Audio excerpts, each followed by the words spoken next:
Reasons of Faith deal with the evidence of our faith. Why we believe, what we believe. Ito ang programang walang pinapanigan, ngunit mayroong tinitindigan. We don't take side, we take stand. Mula sa Reasons of Faith Media Ministries Studio, Manila, Philippines. Narito si Brother Melvin Sarmiento para sa Reasons of Faith Live. Isang mapagpalang araw ng Sabat ang ipinapabot na pagbati ng programang Reasons of Faith sa lahat po ng ating mga ginigiliw na taga-subaybay.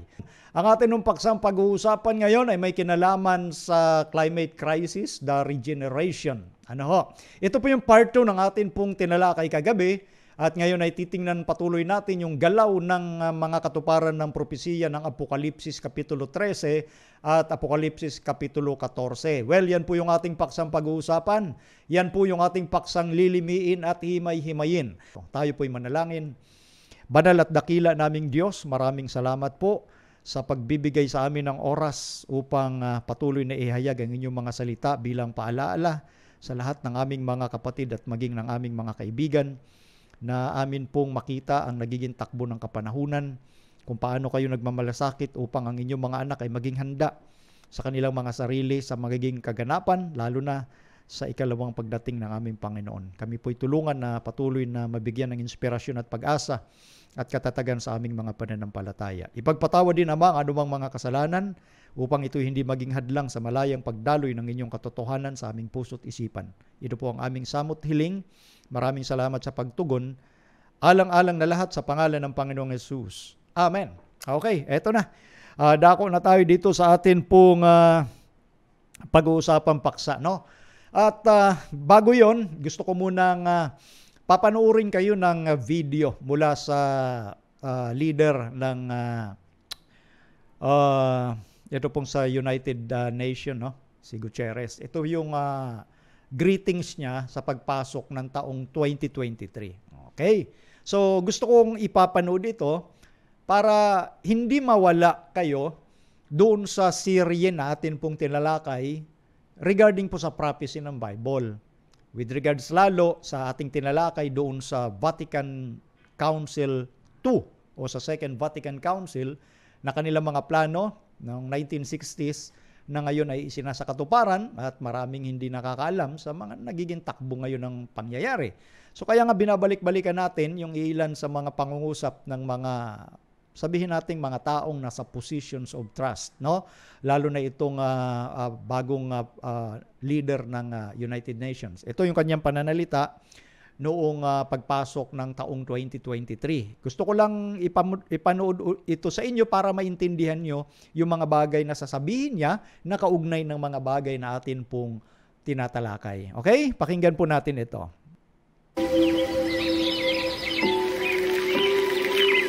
Every new year is a moment of rebirth. We sweep out the ashes of the old year and prepare for a brighter day. In 2022, millions of people around the world literally swept out ashes. From Ukraine to Afghanistan, to the Democratic Republic of the Congo and beyond, people left the ruins of their homes and lives in search. Ayan, di ba yung mga pinapakita niya, ito pong literal na mga kaganapan naman talaga sa ating sanglibutan. Itong mga kagibaan, yung kahirapan ng mga tao, di ba? Lalo na yung mga mahihirap sa buong mundo. Yan ko niyang pinapakita po rito, no? At totoo namang mga kaganapan yan. Of something better. Around the world, 100 million people were on the move, fleeing wars, wildfires, droughts, poverty, and hunger. Iba yan yung mga sinusolusyonan ng mga world leaders, itong mga nagaganap na climate crisis, terrorism, poverty, so on and so forth, maging education, no? So yun yung kanyang mga binabanggit po rito inisa-isa na mga kaganapan sa ating mundo. Tuloy natin. In 2023, we need peace now more than ever. Peace with one another through dialogue. Yung kailangan sa 2023, peace, kapayapaan. Peace with one another through dialogue to end conflict. Napansin nyo yun? Kailangan ng kapayapaan ng sanglibutan. Gaya ng sabi nating madalas, wala namang masama doon. tama yung kapayapaan. Kaya lang, sa madalas nating pagtalakay dito, kinakailangang maintindihan natin anong uri ng kapayapaan. Kasi tandaan natin, sa Juan 14, merong dalawang uri ng kapayapaan. Una, ang kapayapaang bigay ng sanglibutan. Pangalawa, ang kapayapaang bigay ng Diyos sa pamamagitan ni Kristo. So anong uri ng kapayapaan yung nais ditong sabihin? Hindi kapayapaan po na dala ng ginagawa ng pagkakaisang solusyon para makamit yung kapayapaan na yon.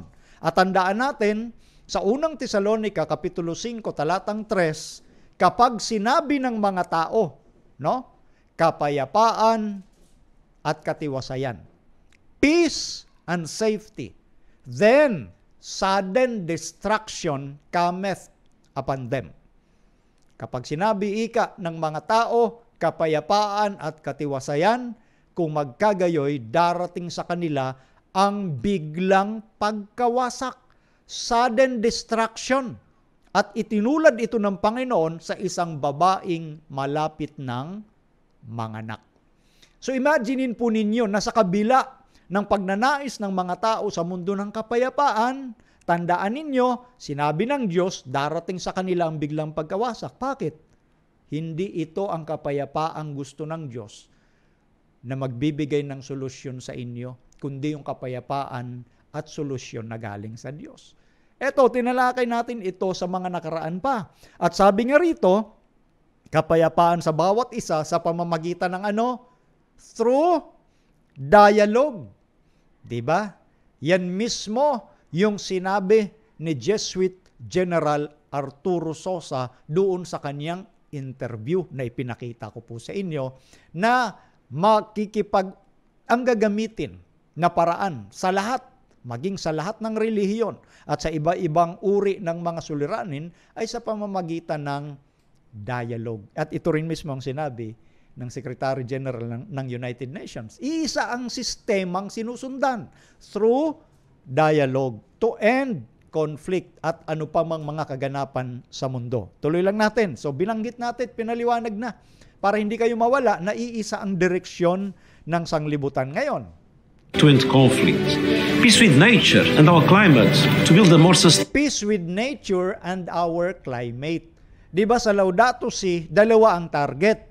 Una, yung ating environment, pangalagaan. Pangalawa, yung mga mahihirap. At ito na nga yung pinapakita dito, no, na kanyang greetings, para magkaroon ng ma-achieve yung kapayapaan at goal. No? Tandaan natin, sa United Nations, yung tinatawag na Sustainable Development Goal or SDG.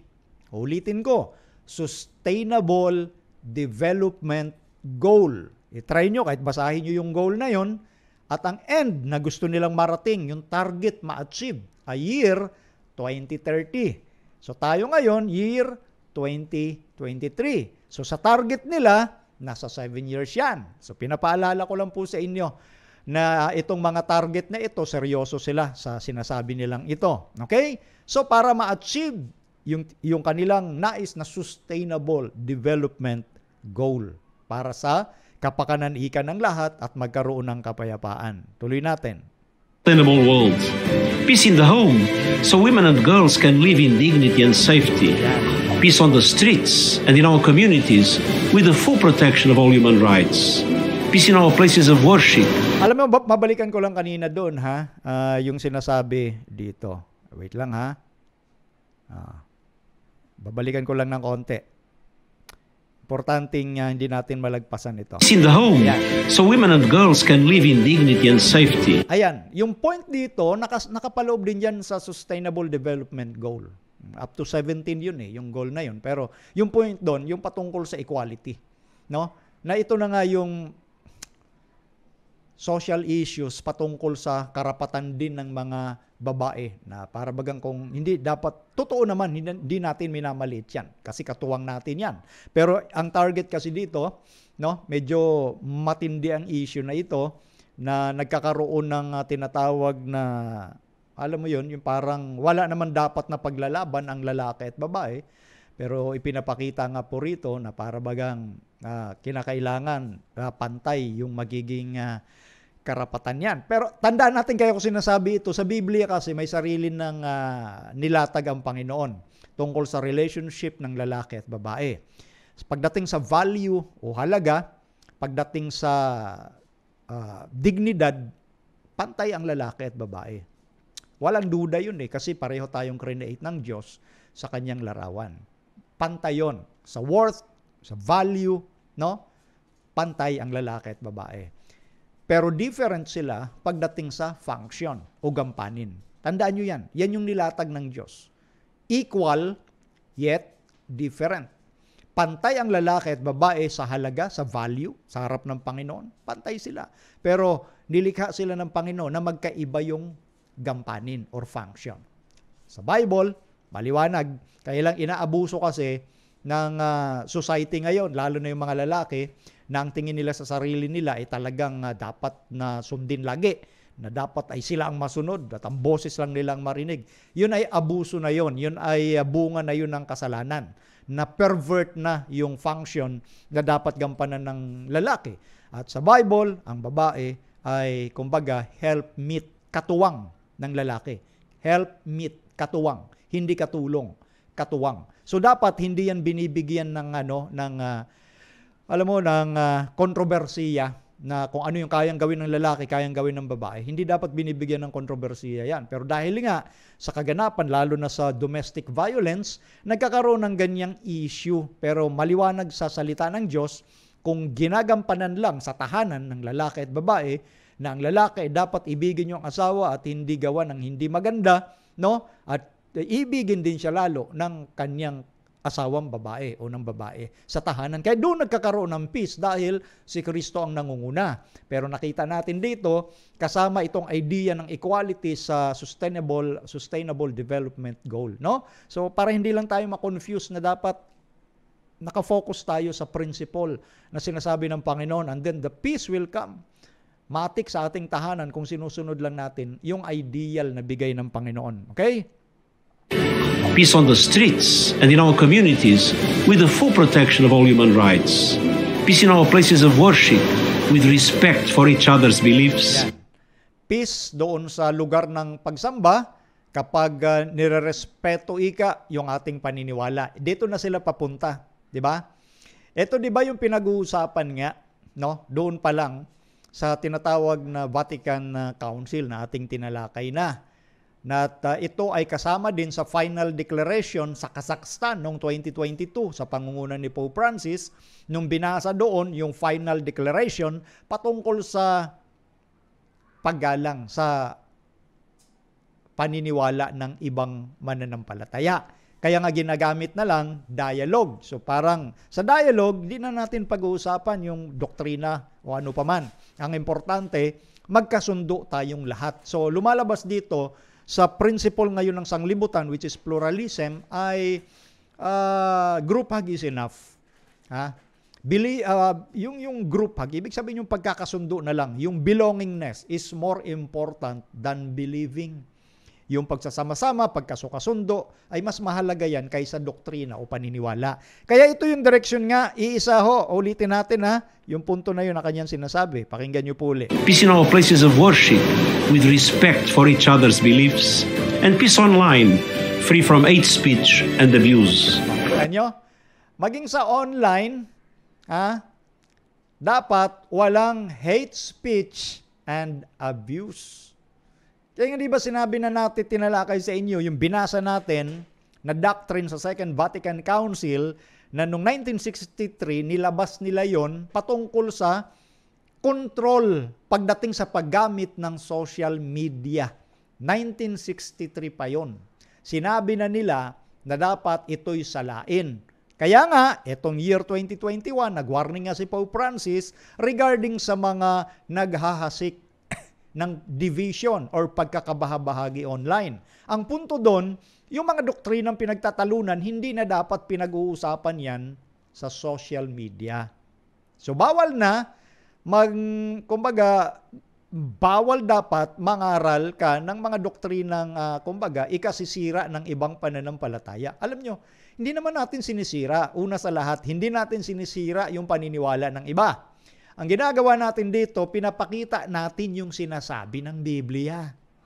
Kapag idinadala mo at sinasabi yung katotohanan, matik, babagsak ang kamalian. Ganun ho yun kasi ito mismo ang sinabi ng Diyos na final warning in Revelation chapter 14 before the end comes. Warning regarding sa pagtanggap sa marka o tanda ng hayop. Ngayon, pag tinalakay mo yung Bible prophecy in accordance with what happened in history, yung sinasabi sa prophecy in Daniel and Revelation, talagang eksaktong tinutukoy ang sistema ng papacy. O ngayon, bakit hindi mo pwedeng ipangaral yun? Eksaktong tumama mismo sa kanila Sa sistema, hindi mismo sa personalidad ng tao. So kaya nga tinatalakay natin dito, doktrina. So para sa kanila, yung pagtalakay ng mga doktrina ng Biblia, hate speech yun. Yun yung panggagalingan ng pag-censure, no? Pagbabawal. Kaya nga ngayon, medyo may liberty pa tayong mangaral. Pero darating ang time, at yan ay malapit na, yung hate speech, yan ang tinutukoy niyan, at misinformation, yung mga tinatalakay natin, patungkol nga sa system na nagahari sa buong lupa. Yun yung nasa Revelation 17 din, na symbolizes the woman, no, na nakaupo doon sa scarlet beasts. Yung beast ay kumakatawan sa mga political leaders at yung woman, false church. Siya yung nakaupo, meaning siya yung nangunguna. So kapag pinangaral mo yan, lalabas, hate speech yan. Yan. Di ba? So para maintindihan nyo na yung mga sinasabi dito maging sa pangungusap na ito ng United Nations Secretary General ay iisang prinsipyo ang sinusundan nila. At ito na nga yung pagkontrol sa mundo. Pero siyempre, ang Panginoon ang may total control sa mundo. Hindi nila tayo pwedeng bawalan with regards doon sa ating mga itinuturo dahil ang Diyos ang siyang mga ngasiwa ho dyan. Tuloy lang natin ha.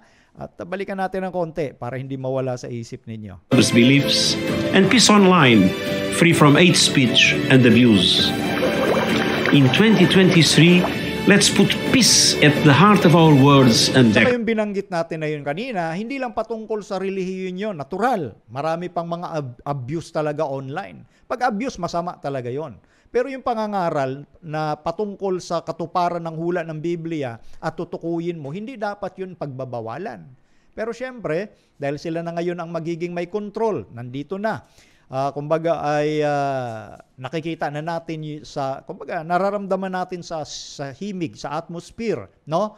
Na yung paggaling ng sugat nung unang hayop ay tuloy-tuloy na nagaganap. Kaya nga ngayon, yung bango ng kaniyang pangalan at ng kaniyang sa sistema ng papacy ay talagang nandoon na sa tinatawag na supreme, no? Kasi maging ang second beast, which is the United States of America, ay siya na ang tinuturo na magbibigay ng solusyon sa buong mundo. Siya yung leader. So nandyan yung sinasabi nating mga katunayan na muli siyang naitataas, no, sa kanyang dating pedestal, yung kanyang supremacy. So ito po yun, iisang direksyon nito.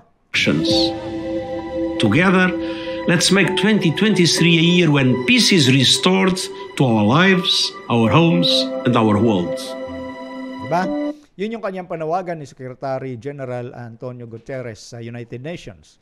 Na itong 2023, itong taon nga, so pagpasok ng taon ng 2023, ay tinitingnan nila ang kaayusan na magaganap sa mundo. Ngayon, kaya ko pinakita rin sa inyo yan, bukod doon sa mga binabalikan natin, na tinalakay natin ang mga doktrina na sinimulan pa sa Second Vatican Council na ngayon talaga isa ang direksyon, isa ang kanilang sinasabi at sinasabi nila kung ano yung mga plano. Kaya dito maliwanag na hindi tayo gumagawa ng kwento, sa kanila mismo nang gagaling yung atin pong sinasabi rito na kaugnay ng sinasabi po ng banal na kasulatan. Again, hindi personalidad ng tao ang atin pong tinatalakay dito, kundi mga doktrina, principle ng kanilang mga sinasabi, kung ito ba ay batay sa gusto ng Panginoon, yung kapayapaan ba na gusto nila mangyari sa mundo ay galing ba yun sa Panginoon o galing lang sa kanila? Obviously, galing ho sa kanila yan, no? O ngayon, eto na, yung huling bahagi na kanyang sinabi, gusto ko lang balikan ng konti.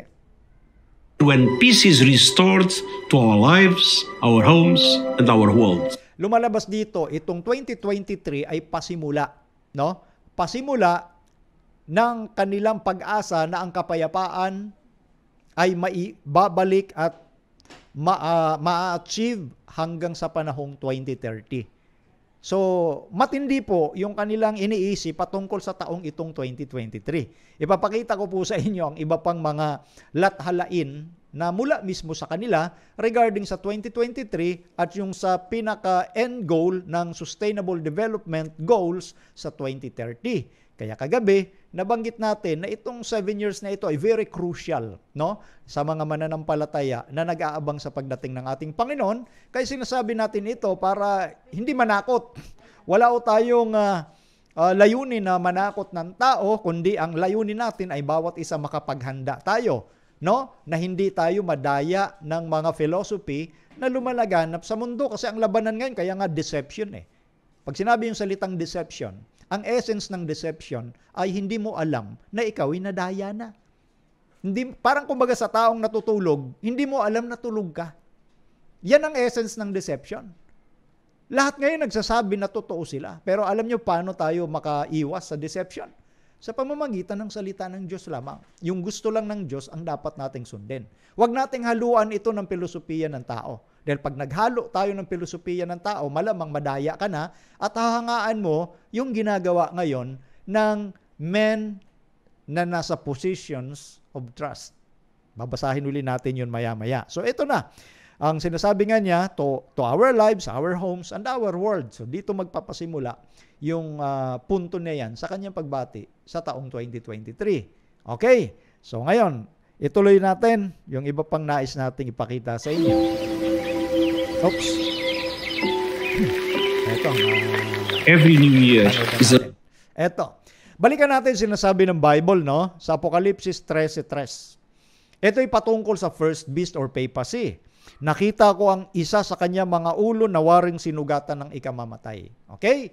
Ito, very basic, especially sa teachings ng Seventh-day Adventism dahil nakabatay tayo sa historical school of thought, historicist. Kasi merong 3 schools of thought when it comes to Bible interpretation of prophecy. 3 uri ng isipan pagdating sa prophecy. School of thoughts. Una na dyan, preterism.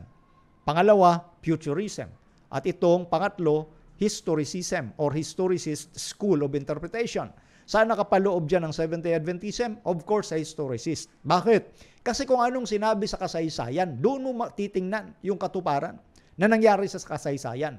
Yung futurism kasi, yan yung paniniwala ng Antichrist lilitaw sa future pa. Wala pa ngayon. At yung preterism naman, ang Antichrist tapos na sa panahon pa yan ni Antiochus Epiphanes noong 2nd century BC. Yung iba naman, ang tinuturo ay si Nero noong unang siglo ng Christianity. So, alin man sa dalawa ang piliin mong paniwala ang school of thought, it's either ang Antichrist wala pa, sa future pa, or it's either ang Antichrist ay matagal nang tapos. Nagtagumpay yung misyon ng Vatican na maalis sa kanila ang stigma na sila nga yung Antichrist ng Bible, ng Daniel and Revelation. Yung little horn power ng Daniel chapter 7 at itong leopard-like beast ng Revelation chapter 13. Kung paniniwalaan mo yung dalawang school of thought, ligtas nga ang papacy. At yun nga ang ginawa sa pangunguna ng dalawang Jesuit stalwarts, no? Na sila Francisco Rivera, no? At si Luis de Alcazar.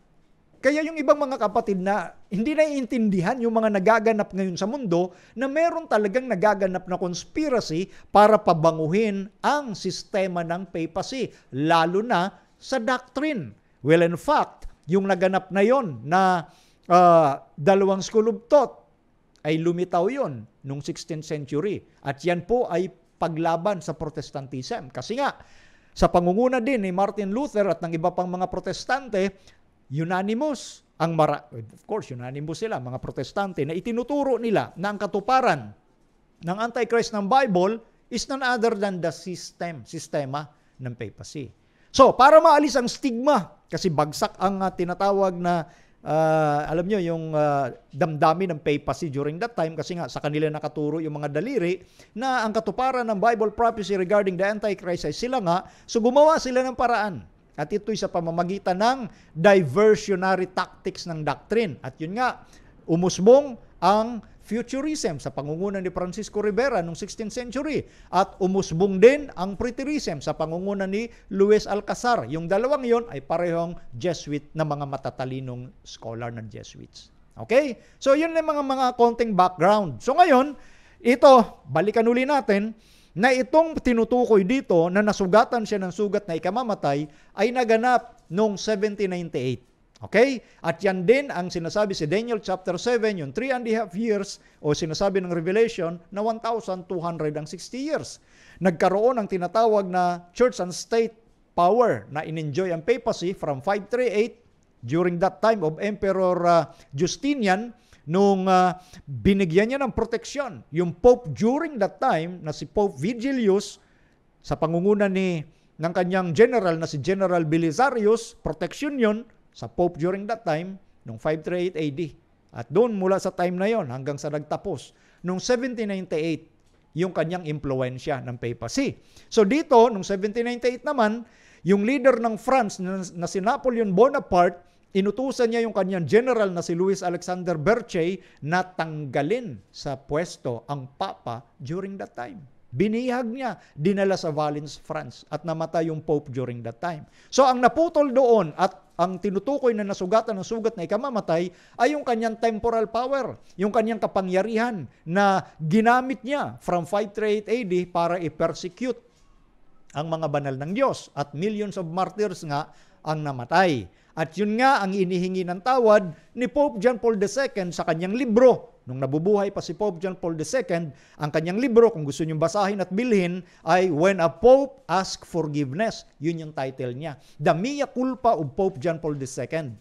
Mea culpa in Latin means asking forgiveness. At pag binasa mo yung libro na yon, yun nga inilathala nila yung ginawang hindi maganda ng mga papang nauna sa kanya. At ang tinutukoy nga yung tinatawag na madilim na kapanahunan na maraming pinapatay na mga tao na ang gusto lang sundin ay ang Diyos, hindi ang Pope of Rome.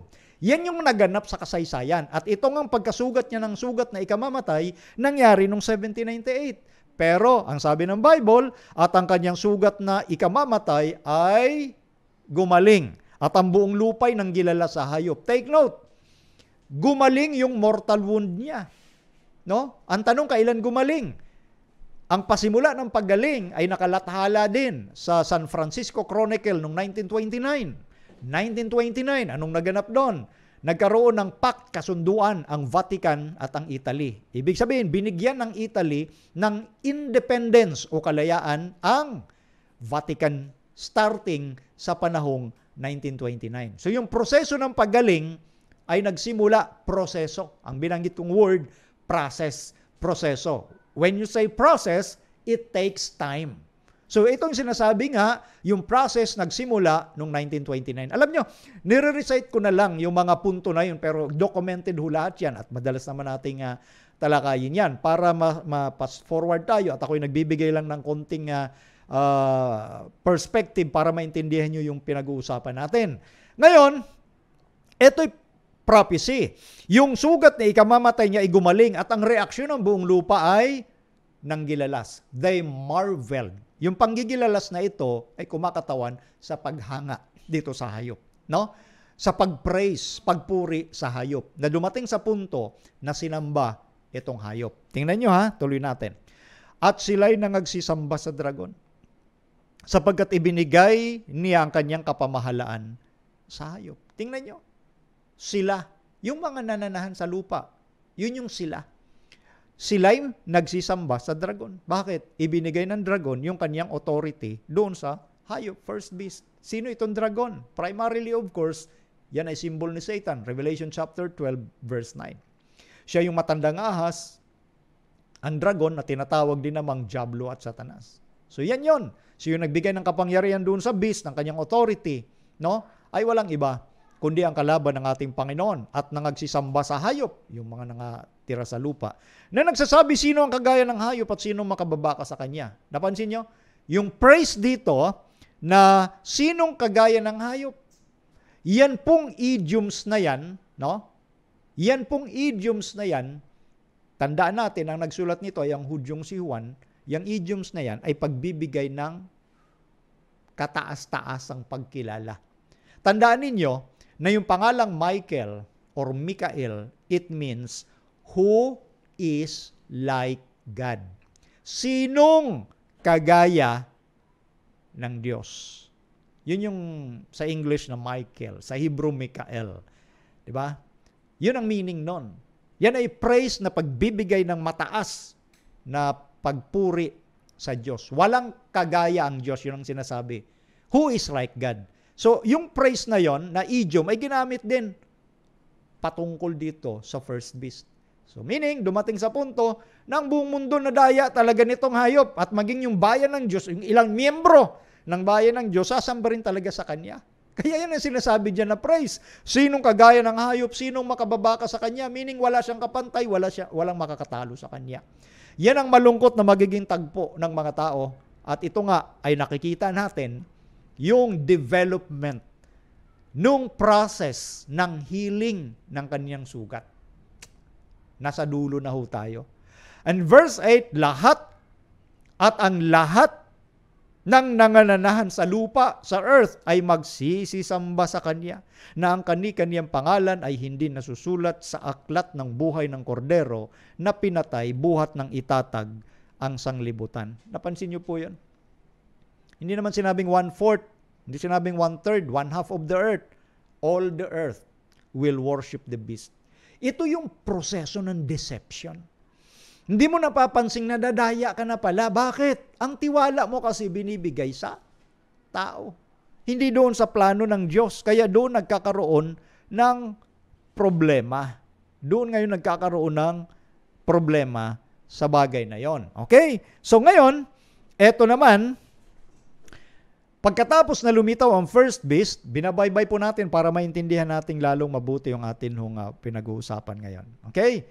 Eto ngayon, na second beast, after lumubog nung 1798, ang first beast, siya namang litaw nitong second beast. At nakita ko ang ibang hayop na umaahon sa lupa at may dalawang sungay na katulad ng sa isang kordero. Another beast, meaning iba talaga siya doon sa una.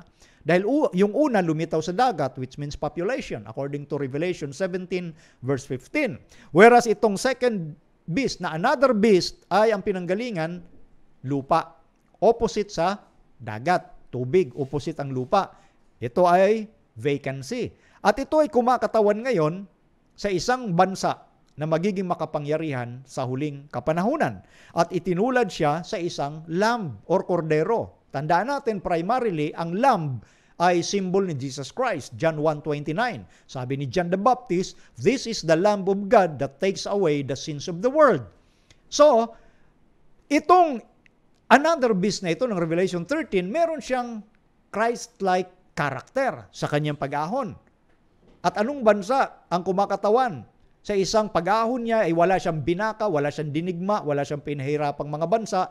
In comparison doon sa Babylon, Medo-Persia, Greece, and Rome, na para makalitaw sila at maging makapangyarihan sa mundo, dadaigin nila yung mga bansa. Dinigma nila. At sila naging mga makapangyarihan. Pero ang kaibahan nitong second beast, wala siyang dinigbang bansa sa kanyang panahon ng pag-ahon.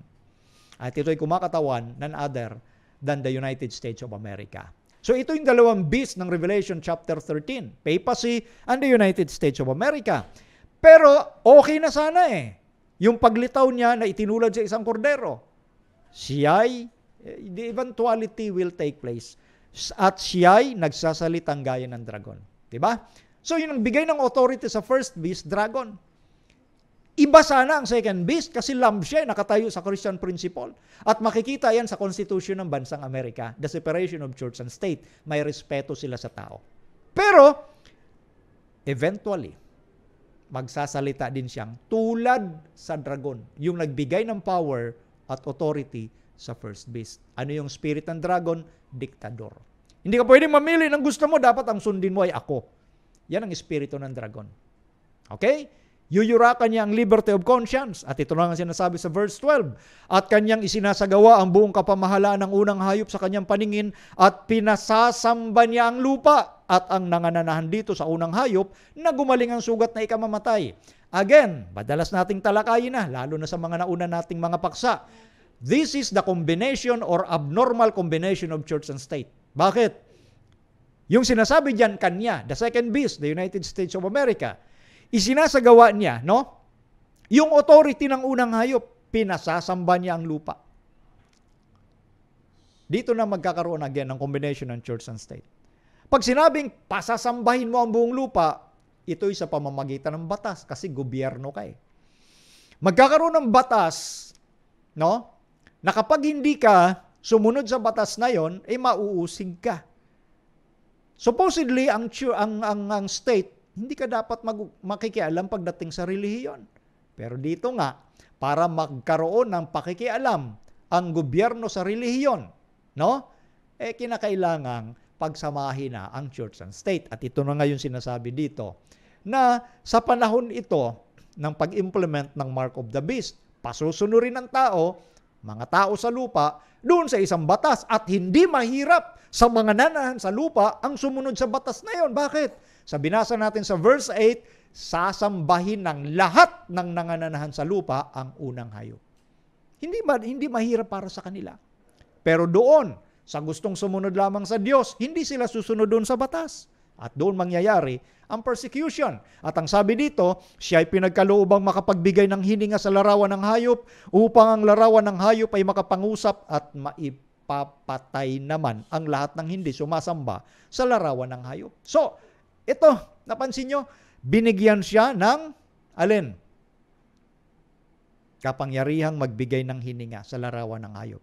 Tanong, ano ba yung larawan ng hayop? The image of the beast ay babalikan mo lang doon sa kanyang status kung saan siya ay nagkaroon ng tinatawag na church and state power. Yung impluensya niya sa gobyerno ay matindi, especially during the 1,260 years. Meaning, ang kanyang larawan ay larawan ng abnormal combination ng church and state. So, bibigyan ito ng hininga, bibigyan ng buhay netong second beast. Meaning, kagaya ng sinabi ni Pope Francis doon last year, 2022, sa final declaration na naganap sa Kazakhstan, church and state neither to be mixed or to be separated. So, hindi na kailangan ng church and state ay ihiwalay. Sinong magbibigay ng power? Sa larawan na yun ng hayop na in-enjoy niya noong 1,260 years. Sinong magbibigay? Etong second beast. O ngayon, naririnig nyo ba sa second beast yung kanyang umaakto siya as spokesperson of the first beast? Naririnig nyo ba? Especially sa panahon ng climate crisis at sa panahon ng pandemic. Ano ang sabi from the office of the President of the United States of America na sinalita mismo ni John Kerry? Anong sabi? Ang Pope lamang ang merong moral na authority sa usapin ng climate crisis. Siya lang ang may moral na otoridad. Bakit? Siya yung leader. Kita niyo? So dito nakikita na natin yung tinatawag na unfolding. No? Yung realization ng lubusang pagaling ng kanyang sugat. Hindi pa lubos, pero nandoon na. Palapit ng mangyari. At yan na nga ang nag-aamba na solusyon para daw sa climate crisis na nagaganap. No? At ang lahat, maliliit at malalaki, mayayaman at mga dukha, at ang mga laya at ang mga alipin ay pinagbigyan ng isang tanda sa kanilang kanang kamay o sa noo, at nang huwag makabili o makapagbili ang sinuman, kundi siyang mayroong tanda sa makatuwid ay ng pangalan ng hayop o bilang ng kanyang pangalan. Eto, mapapansin nyo dito mga kapatid at mga kaibigan, pagdating sa ekonomiya, sakop lahat ito, hindi lang patungkol sa isang batas, regarding sa tanggapin mo yung tanda sa noo at kamay, patungkol dyan sa hayop. Etong first beast. Kasama din ang economics. Kasama sa kokontrolin yan sa buong mundo yung may kinalaman sa ekonomiya. Tanong, paano ba mangyayaring magaganap ang pagkontrol sa ekonomiya? Maya-maya. Subukan nating ipanood at ipakinig sa inyo kung ano yun na yung situation na nagaganap ngayon pang buong mundo. Hindi po ito usapin ng isang bansa lang, hindi ito usapin ng Amerika, hindi usapin ito ng China lang, hindi usapin ng Pilipinas o Japan. Usapin ito ng buong mundo. That's why nandyan, again, yung tinatawag na ng United Nations na Sustainable Development Goal. Isang direksyon yan. Pinagkasunduan yan ng nagkakaisang mga bansa sa buong mundo. That's why United nation. Okay? So yun ang dapat nating maintindihan sa punto na yon, mga kapatid at mga kaibigan. Ngayon, eto. Nais ko pong ipakita uli ito at patuloy na ibalik sa inyong pansin. Idiin natin ito ha. Eto, napansin nyo po yan. Ito ay nung July 17, 2017. Kahit sabihin mga luma, ang punto natin dito, kaya natin tinitingnan, binabalik-balikan yung mga pinakaluma pa para maintindihan natin, no? Na itong ginagawa ngayon sa pangunguna ng Vatican ay katuparan ito. Bukod ng sinasabi ng Bible prophecy, kundi yung kanilang mga plenano doon sa Second Vatican Council. Voice and authority of religion is key in fight against extremism. Sabi ng dating United Nations Chief. Napansin nyo yan? No? Yung boses at kapamahalaan ng relihiyon ay susi para labanan ang extremism. Bukod sa climate crisis, ang relihiyon din, ang boses ng relihiyon, ang siyang pinapaniwalaan na makakatulong ng malaki para sugpuin ang extremism. So, napansin nyo rin yung sinabi noong 2008, mas luma pa yun, pinanood ko po sa inyo yon. Sinabi ni Rick Warren doon sa World Economic Forum sa Davos, again 2008 yun, na itong nagaganap na mga krisis sa mundo, inisa-isa niya, climate crisis, extremism, terrorism, ay hindi kayang solusyonan yan ng secularism. Ito ay masusolusyonan lang sa pamamagitan ng religious pluralism, yung pagsasama-sama ng mga relihiyon. That's why, from Second Vatican Council, nagsimula yung kanilang planong dialogue among all, especially different religions. At ang nangunguna ngayon, lalo na sa climate crisis, ay ang religionist. Di ba? Yan yung sinasabi. At merong sinabi ang Diyos sa pamamagitan ng Spirit of Prophecy, na yon, malungkot mang sabihin, although, syempre, di natin hinahatulan, wala tayong hinahatulan ditong sinumang mga leader. Tandaan natin na may mga taong nadaya. Okay? So, kinakailangan nga, para hindi tayo madaya, sa Bible lang tayo nakatingin sa plano ng Diyos. Although, ang lahat ay mabibigyan, no? Tinitiyak ng Diyos, ang lahat ay mabibigyan ng opportunity para makita nila kung alin ang sa Diyos at kung alin ang hindi. Yan ang magandang pag-asa sa lahat. Kaya nga wala tayong dinadjudge na tao rito. Ang pinag-uusapan natin dito, doktrina, yung katuparan ng prophecy at ano yung nagaganap sa atin pong kasaysayan. So, nagiging otoridad na ngayon ang pagsasama-sama ng mga relihiyon. At ang tanong, sino ang leader? Di pa ba obvious? It is the Pope of Rome. Yan no, ang nais nating ulitin sa inyong pansin. Ito pa. Ang sabi ni Pope Francis, Catholic social teaching is fundamental to tackling world issues. Ano daw? Yung Catholic social teachings ay fundamental yan para pag-usapan yung mga usapin pangsanglibutan. So anong ginagamit? Catholic social teachings. Saan na-develop yan? Second Vatican Council. That's why doon sa Second Vatican Council, part doon yung education, lalo na sa mga kabataan. Ang education doon ay may kinalaman sa kapakanan ng higit na nakararami. In short, yan yung theory na social contract. Sa ibang term, political contract. Sinong may akda? Maraming author. Kaya lang ang masumikat ay yung sa French author na si Jean-Jacques Rousseau. Siya yung nagpasimula at mas kinilala yung kanyang idea o philosophy ng social contract na ang kapangyarihan ay manggagaling sa majority. The voice of the people. Ano nga sabi nila? Vox populi, vox Dei. The voice of the people is the voice of God. So ang sinusunod, the voice of the majority. Dahil kahit sabihin meron ka pang karapatan kung yan nasa minority, i-give up mo yan. Kasi ang social teachings, especially sa principle ng Catholicism, ang higit na kapakanan ng higit na nakararami ang dapat nating unahin kaysa sa iyong sarili.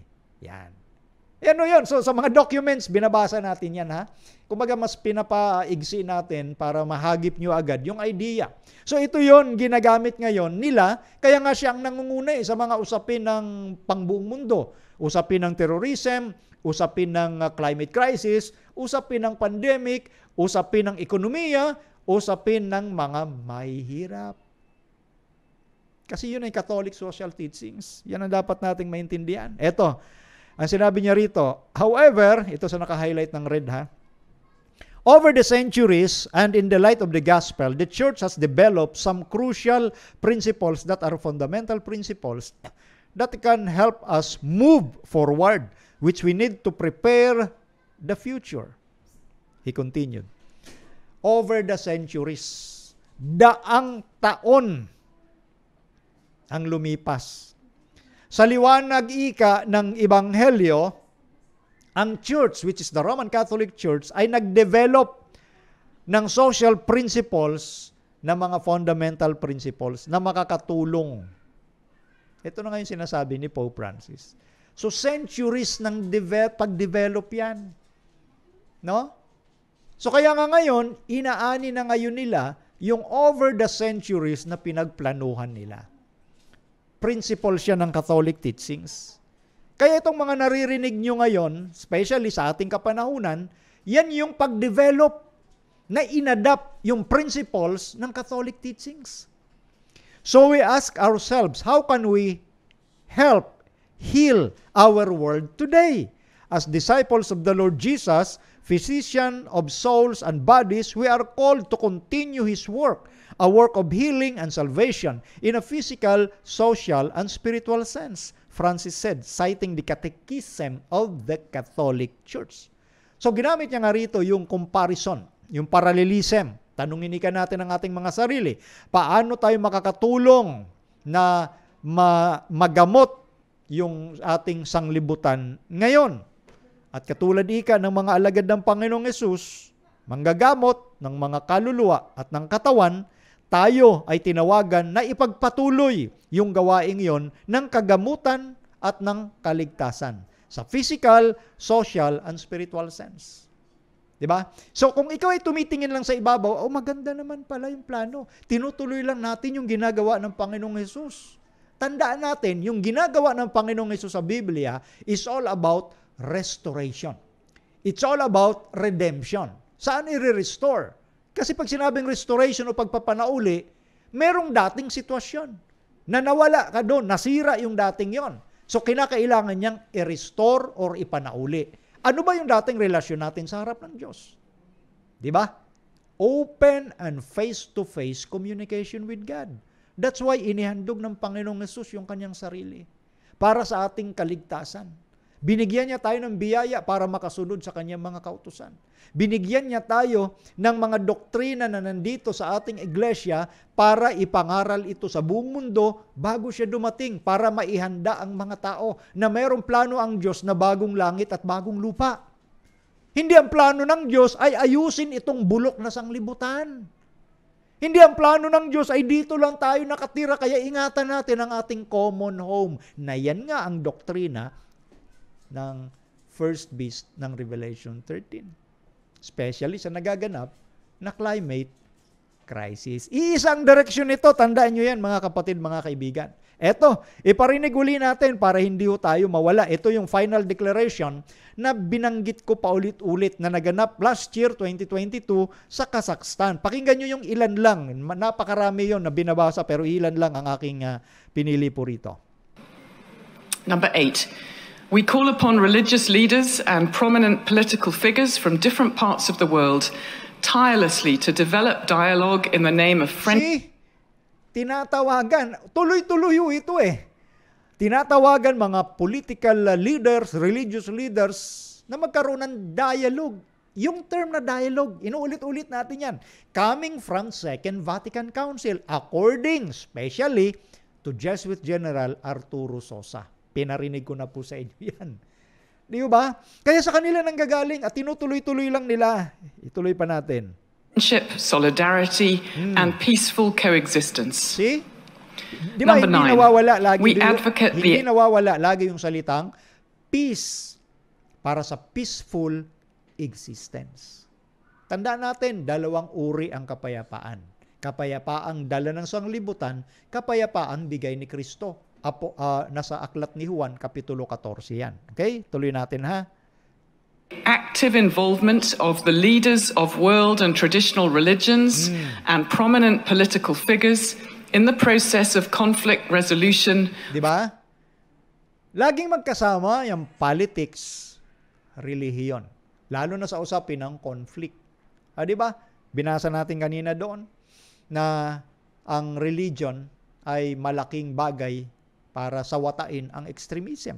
At ito nga yung sinasabi dito sa isa sa final declaration. For achieving long-term stability. Number 10. Yan. We note that pluralism and differences in religion. Ayan, di ba? Yung pluralism na paulit-ulit natin yung nile-lecture. Yan nga yung pagsasama-sama ng lahat ng relihiyon. Magkakaiba man kayo pero okay lang yon. Ang importante magkasundo tayong lahat. Kaya nga belongingness is more important than believing. At yung idea na yan o philosophy lalong pinalakas ng postmodern culture. Kasi sa postmodern, there is no such thing as absolute truth. Ganyan ang mga postmodern thinkers. Walang tiyak na katotohanan. Ang katotohanan, nasa lahat ng relihiyon yan. That's why pluralism. Pagsama-samahin na lang natin at yan ang sinasabi rito sa final declaration na ito. Skin color, gender, race, and language are expressions of the wisdom of God's will in creation. Thus, any incidence of coercion to a particular religion and religious doctrine. Diba? Inulit na naman. Andyan, pinapangunahan ni Pope Francis. Ginamit nga yung term na mabigat coercion. Sa anumang paniniwala ng ibang relihiyon ay hindi katanggap-tanggap. Diba? Inulit na naman. Kagaya ng sinasabi doon kanina sa ating pinakinggang video coming from UN Secretary General na si Guterres regarding doon sa hate speech and misinformation. Kasama lahat yun.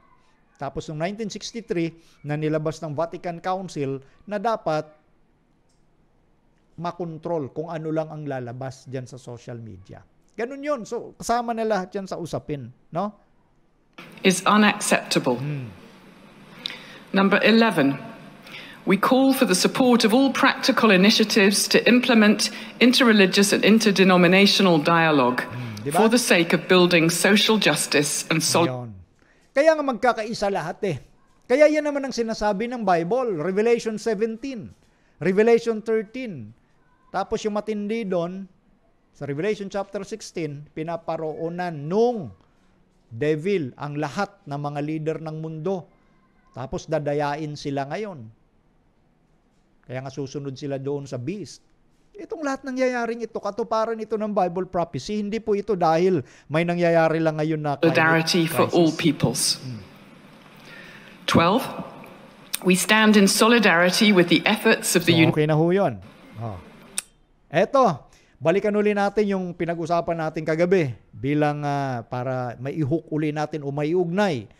Sabi rito, ito ay kumbaga pagbibigay ng parallelism ni Ginang White dun sa panahon ng ni Noe, panahon ng baha, at bago dumating ang Panginoon. Sinasabi rito na yung dating mga nakatira sa mundo, yung sa panahon ni Noe, Noachian world, ay winasak dahil doon sa, bagamat binigyan sila ng 120 years na palugit para sumakay sa barko, maniwala sa pangangaral na ginagawa ni Noe, mas pinili pa rin nila yung kasamaan kaysa kabutihan. Sinadya nilang piliin na sundin yung kanilang mga masasamang gawa. Yan ang sinasabi dyan. So ngayon, sinunod yung sinabi na once again, bago yung malaking pagwasak dito sa ating sanglibutan sa pamamagitan ng apoy, ayan na. There is granted a period of test and trial. Merong magaganap muna na alin? Panahon ng subukan at yung matinding pagsubok. Test and trial. Ang mga tao ay mabibigyan ng pagkakataon na maipakita nila kung sila ba'y tapat sa ating Diyos. Kaya yan yung binanggit ko kanina. Lahat, mga world religious leader, political leaders, academic leaders, economic leaders, mabibigyan lahat ng pagkakataon. Kung yung sinusundan nila na direksyon ay galing sa Diyos o hindi, mamumulat ang mata dyan ng marami. At yan ay sa pamamagitan ng Revelation 18, the another angel that came down from heaven and the whole earth was illuminated. Yun yung naliwanagan. No? So yun yung another angel ay kapangyarihan ng Diyos sa pamamagitan ng kanyang latter rain power na maliliwanagan ang lahat. So mabibigyan ng opportunity ang lahat. Ang sinasabi lang natin sa ating programa, warning na ang sinasabi ng Bible prophecy ngayon ay tuloy-tuloy sa kanyang realization, tuloy-tuloy sa development at nasa dulo na dahil in fact, sila mismo ang nagsasabi ng taon ng kanilang target. Okay? So ngayon, ito yung sa title natin. Climate Crisis, the Regeneration. Pansinin niyo po at babasahin natin uli. Satan is seeking to lead men in positions of trust to seek the regeneration of the world by plans of their own devising. These men desire to be reformers, but they fail because they do not work in Christ's lines. Can they reform others when they cannot reform themselves? Ito yung magkakarugtong na paralilisim ni Ginang White during sa panahon ni Noe at sa panahon bago wasakin ng Diyos ng apoy ang ating sanglibutan, merong magaganap na subukan. At yan yung sinasabi na warning regarding sa pagtanggap ng tanda ng hayop. Dahil si Satanas, ninais niya na pangunahan ang mga tao in positions of trust para magawa nila ang regeneration. Pag-aayos ng ating sanglibutan at ang plano ay sariling kanila. See? Kaya ngayon yung punto natin na paulit-ulit na sinasabi, ano ba yung plano ng Diyos? Nakikita ba natin yung plano ng Diyos? Yan bang plano ngayon ng buong mundo? Kasang-ayon ba yan sa plano ng Diyos? Kaya nga inulit-ulit natin para makatakas tayo sa deception na ginagawa ni Satan, tingnan natin yung plano ng Diyos. Nandyan yan sa Biblia. The Holy Spirit will guide you. The Holy Spirit will illuminate our minds para maintindihan natin yon. Kung meron kang kapakumbaba loob. Marami kasi ngayon, wala na yung kapakumbaba loob. Marami ngayon, may sakit sa psychology. Ano yung sakit? Dunning-Kruger. Ano yung Dunning-Kruger? Yun yung pinaliwanag mismo ng dalawang psychologist yan. Yun nga sila, Dunning at si Kruger. The height of stupidity nandito, pero yung knowledge nandito. Kaya nga may kasabihang, little knowledge is very dangerous. Little knowledge is dangerous. Ang kaunting kaalaman ay mapanganib yan. At diyan ngayon nag-i-enjoy ang maraming hindi mapagpakumbaba, lalo na sa social media. Marami diyan may mga sakit sa psychology na Dunning-Kruger. Yung hindi nila alam na bagay, pakiramdam nila, alam na alam nila. Yun ang malaking problema sa epekto sa psychology na pinag-aralan ng Dunning-Kruger. Napakataas ng kahangalan, ng stupidity, pero napakababa ng unawa. Kaya nga, little knowledge is dangerous. Importante mag-aral tayo. At kapag nag-aral tayo, maging mapagpakumbaba. Hindi yung iniisip mong alam mo na lahat. Yun pala, wala ka talagang alam. Yun ang malaking problema ngayon, especially sa mga leader ng relihiyon, maging sa ating iglesia. Ganyan ang nangyayari. Di ba? So, maliwanag na sinasabi dito ng Diyos kay Ellen White, etong mga lalaking ito na pangungunahan nila yung regeneration of the world ay mabibigo. Bakit? Hindi sila gumagawa sa linya ni Kristo. Ano yung linya ni Kristo? Yung plano ng Diyos. Nabigyan tayo ng ating tirahan. Bagong langit, bagong lupa. Bakit mo gustong kumpunihin yung bulok? Meron namang plano ang Diyos na mas maganda. At hindi dito yung ating tirahan. Iyan ang totaling paglaban sa plano ng Diyos. Kaya sinasabi ng Panginoon, mabibigo sila. Bakit? Hindi yan yung plano ng ating Panginoon. Hindi lang regeneration. Buong buo na bago. Bakit ka magpipilit na kumpunihin? No? Kumpunihin itong sanglibutan. Samantalang ang Diyos may mas magandang gustong patahanan o tirhan natin. Di ba?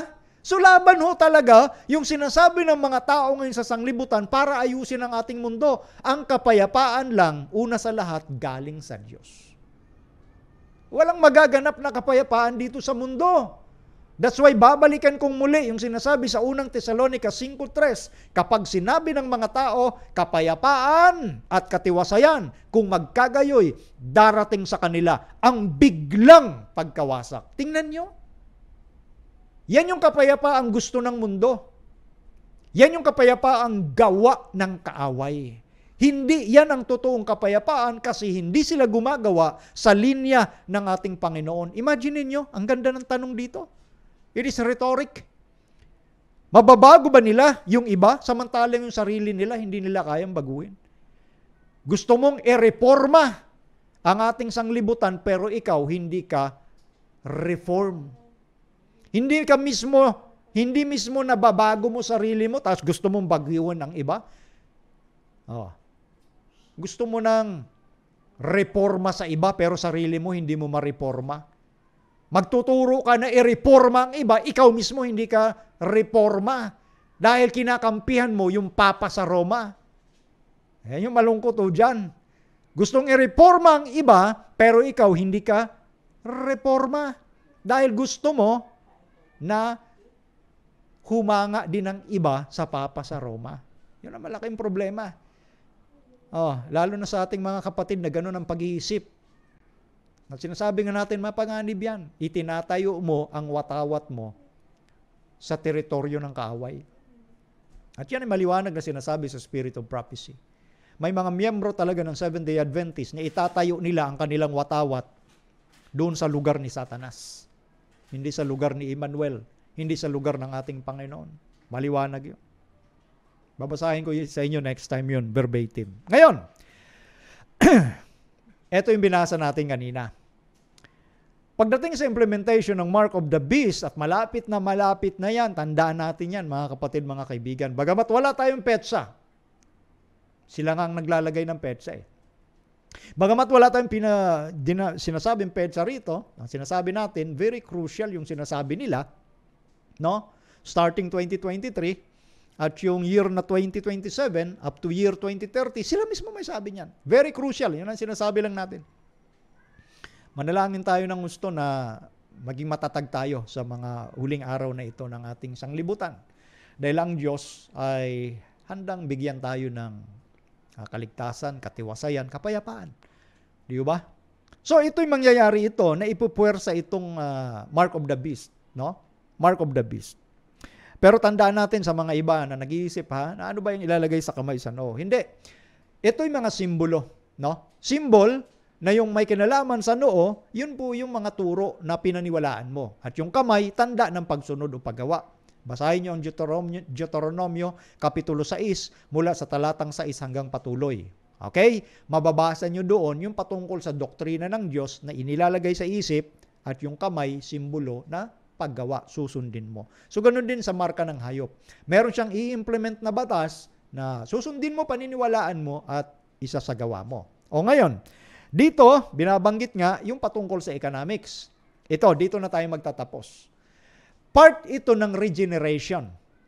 Ngayon, ito nga nangyayari sa climate, nangyayari mga pandemic, terrorism, so on and so forth, poverty, education, marami, no, na nagaganap sa mundo. At ito ay resulta nga ng kasalanang gawa ng tao. Kasama sa economics ang pagkontrol na sa panahon ng implementation ng Mark of the Beast, may pera ka, hindi mo magagamit yan kung hindi ka sumunod sa marka ng hayop.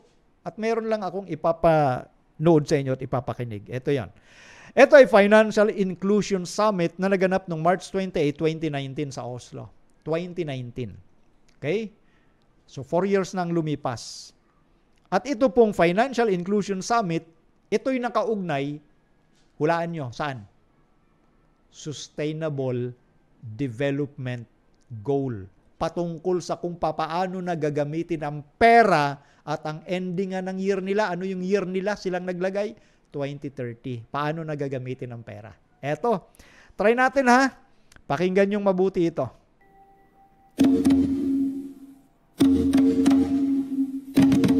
Financial Inclusion Summit. By Ruth Groin, CEO of Better Than Cash Alliance.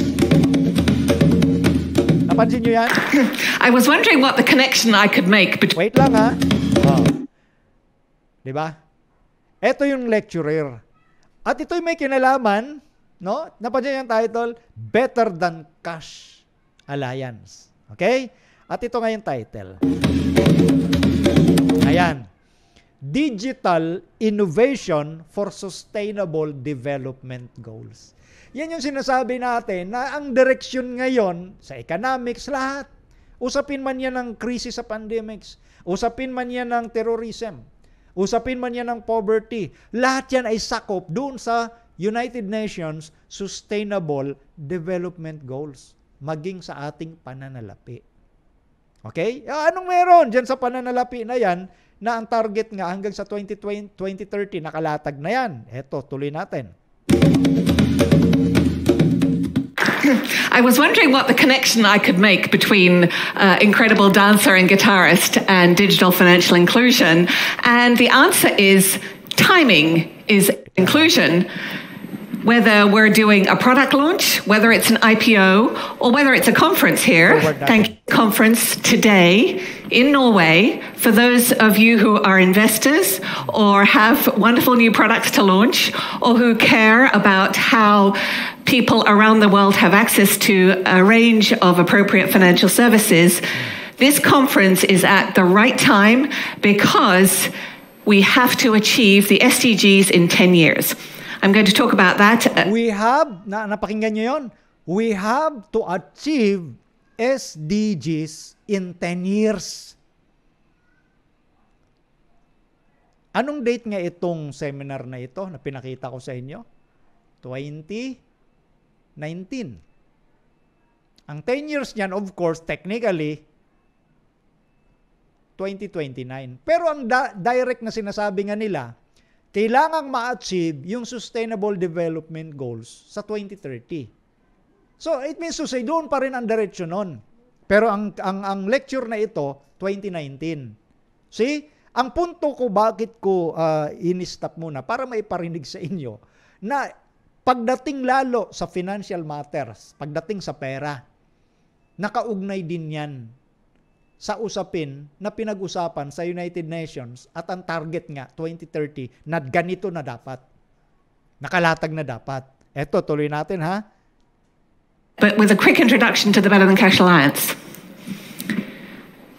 We're hosted by the United Nations and we are an alliance of governments and companies and international organizations that are each committed, each has to commit before they join the alliance to moving away from cash to some form of digital option. We don't actually care what kind, as long as it's appropriate, affordable, responsible in that market.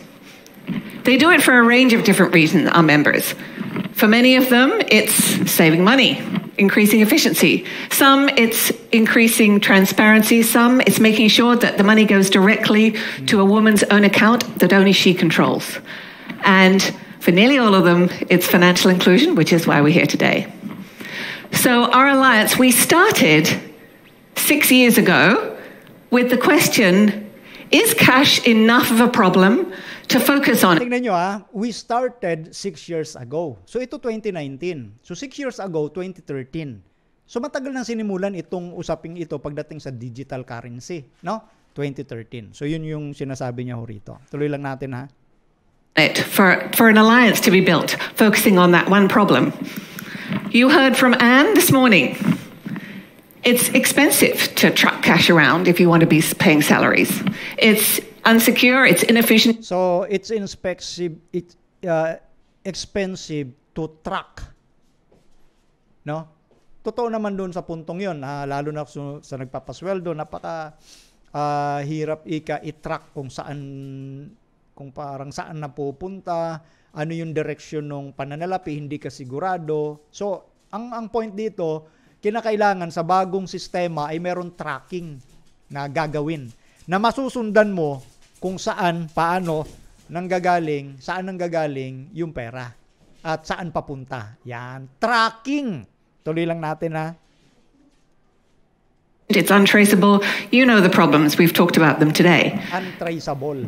In fact, it's so big a problem that we're still here as the Alliance 6 years later, and we're growing because people recognize that this is a problem that needs to be solved. It's a problem for governments. It's a problem for businesses.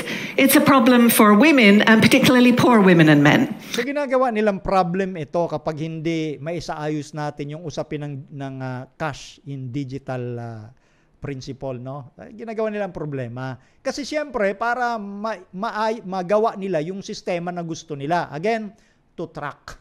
Okay? Magawa nila yung sistema na gusto nila. Kasi ito yung tinatawag na New World Order, bagong kaayusan na, especially sa usapin ng economics, no? Yan ang hindi naiintindihan ng iba dahil, conspiracy theory lang yan. Samantalang, sila mismo ang nagsasabi ng New World Order. Sa kanila mismo nanggagaling kasi pag sinabing New World Order, bagong kaayusan na ng sanglibutan. Kaya nga dito sa pinag-aaralan natin at pinapanood, pinapakinggan na sinasabi nila, bagong kaayusan na talaga ang mangyayari. That's why New World Order. Okay? So, tuloy lang natin. We've got to solve this problem. And we have to solve it because we care about achieving the Sustainable Development Goals. Yun. Kailangan nating isolve yung usapin ay sa monetary, sa digital. Kasi nga, nakaugnay ito sa Sustainable Development Goals, yun sa United Nations, na ang target nga 2030. See? So pagdating sa currency, sa pera, usapin ng pera, doon patungo sa tinatawag na digitalize. Walang cash na gagamitin. Parating na ang bagong kaayusan ng mundo sa ganung sistema. Kaya ngayon sinisimulan na talaga kung nag-o-observe po kayo. Ha? Na maging sa mga palengke, ginagamit na rin digital. Pagdating sa transaction, eto, tuloy pa natin. You know that every single government in the world has committed to these? We also are on our TV. Every single government in the world is committed to this. Sa kanila nang galing. Kasi silang nagle-lecture niyan sa mga world leaders So committed na yung buong mundo dito sa planong ito. Kasi kaugnay ito ng isang direksyon na inilatag sa Sustainable Development Goals. So kaya nga ito'y malaking kinalaman sa prophecy. Dahil mag-iisip ka ngayon, sa panahon ng implementation ng Mark of the Beast, paano ka hindi makabili kung hindi ka tatanggap ng marka ng hayop? May control. Diba? May control. Since this is digital. Ito nga yung tinatawag na cashless. Meron silang tinatawag na kapamaraanan kung papaano mangyayari na hindi ka makabili unless you receive the mark of the beast. Hindi ka rin makabenta ng produkto, makapagbili kung wala ka nung mark of the beast. So doon sa mga lingkod ng Diyos na gustong maging tapat sa Panginoon hanggang sa dumating ang Panginoong Yesus, di nyo na magagamit yung pera sa panahon ng implementation ng mark of the beast. Tuloy lang muna natin ito, ha? Is what was happening with Brexit last night. One government can't even agree on something, right? So, but every single government, and this was led by a Kenyan, James, it was led by a Kenyan, the Kenyan presidency of the General Assembly, pulled together every single government to agree to these. The government of Norway, the government of Australia, the government of Ethiopia, the government of Rwanda. And the timeline is 10 years from now. Oh, narinig niyo yun? Na pinagkasunduan ng lahat, ang timeline ay 10 years from now. So ito nga in connection sa 2030 Sustainable Development Goals. Ano again ang purpose? To track. Ma-monitor. So kung wala kang mark of the beast, hindi mo magamit yung yung digital currency na yan. Kasi wala nang cash. Magiging cashless ang lipunan. Okay? Tuloy pa natin, ha? What happened 10 years ago? 10 years ago, ADHR was started. Just over 10 years ago, the big increase in mobile in Kenya. We've talked about those as critical for digital financial inclusion, and they all started 10 years ago. If we don't start things now, we'll never achieve the Sustainable Development Goals. Kung hindi natin ito simulan ngayon, hindi natin ma-achieve yung Sustainable Development Goals. Yun lang yung punto dyan. Yun lang yung punto dyan. Kaya lahat mga kapatid, try nyo mag-browse, basahin nyo lang yung 17 Sustainable Development Goals, yung 17 goals. Try nyo, nandyan lang naman yan. Pag binasa nyo naman talaga yon, wala kayong makikitang masama doon. Kasi sa surface, maganda. Pero when it comes sa liwanag na sinasabi ng Bible prophecy, yan na ngayong pasimula. At ibig sabihin, dyan magaganap na yung kabuuan ng sinasabi ng Revelation 13. Especially, sa final declaration, dapat ang church and state hindi na paghiwalayin. At yan ang sigaw ng ilang mga politiko sa bansang Amerika. Walang silbi na paghiwalayin pa yung church and state. Useless nga raw, sabi ng isang Chief Justice dati ng bansang Amerika na si William Rehnquist. Dapat i-abandon na yan.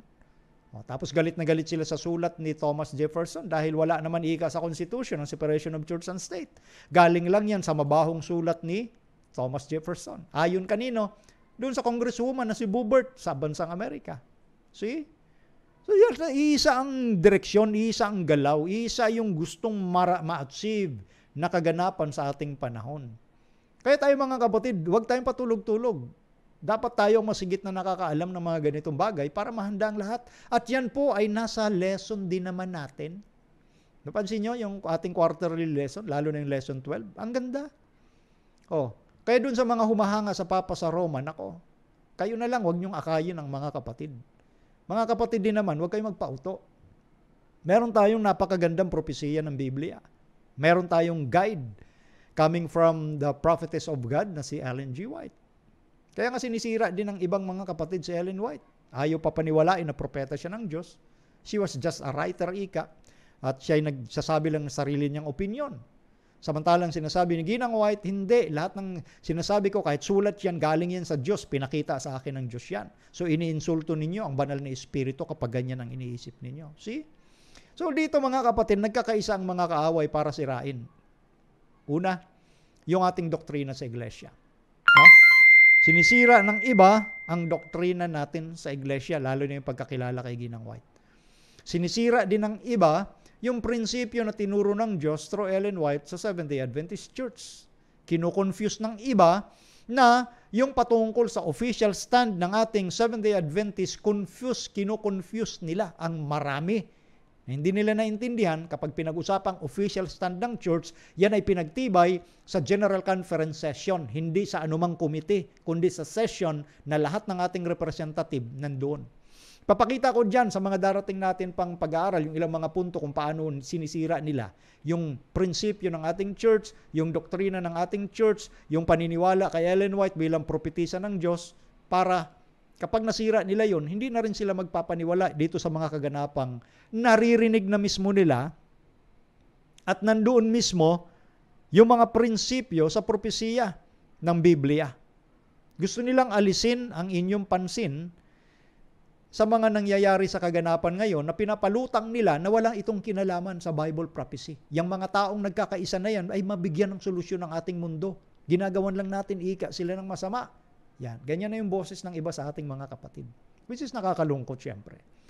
Pero tayo, siyempre, magtutuloy-tuloy tayo sa kung ano ang gusto ng ating Panginoon na ating ipangaral. Which is, etong babala patungkol sa pagtanggap sa marka ng hayop.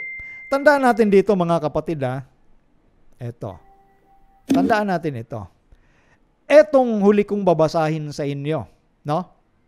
Na sinasabi rito, that Satan is ever ready to fill the mind with theories and calculations that will divert men from the present truth and disqualifies them for the giving of the third angel's message to the world.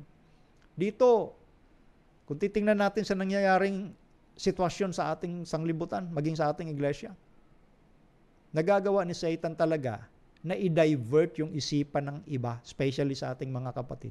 Doon sa focus sa pangangaral ng third angel's message, the warning in Revelation chapter 14 about receiving the mark of the beast. Kasi nga yung iba man din sa ating mga kapatid, lalo na sa malaking bahagi ng Amerika, ayaw na nilang ipangaral. Kasi daw, nakikreate lang tayo ng galit sa tao kasi para sabihin mo na ang papacy ang Antichrist ng Biblia, hindi maganda yon. Hindi tayo magkakaroon ika ng maayos na relasyon sa iba. Ganyan na yung boses o tunog ng ilan sa mga kapatid. At binibuild up na nila yung Pope of Rome kasi maganda na yung kanyang ginagawa. Again, ang tinatalakay natin dito, sistema, doktrina na sinasabi ng Biblia. Walang personalidad ditong atin pong inaatake. Okay? Mga prinsipyo na dapat nating matutunan na kaya ganito yung nagaganap ngayon at yung mga sumbong ng ibang mga kapatid kasi yan yung layunin ni Satanas, alisin ang ating pansin sa pangangaral ng third angel's message. Climate crisis, the regeneration. Etong regeneration, again, ay pangyayari sa huling araw na dito'y madadaya ang marami. That's why, balik-balikan nyo ang Revelation 13 verse 4 and verse 8. The response of the inhabitants of the earth is worshiping the beast and the dragon. Malungkot, di ba? Kayo ba'y matutuwa na yung mga tao na yon, marami, lahat, sasamba sa hayop? Yung lahat na yon, yung hindi nakasulat sa aklat ng kordero. Bakit?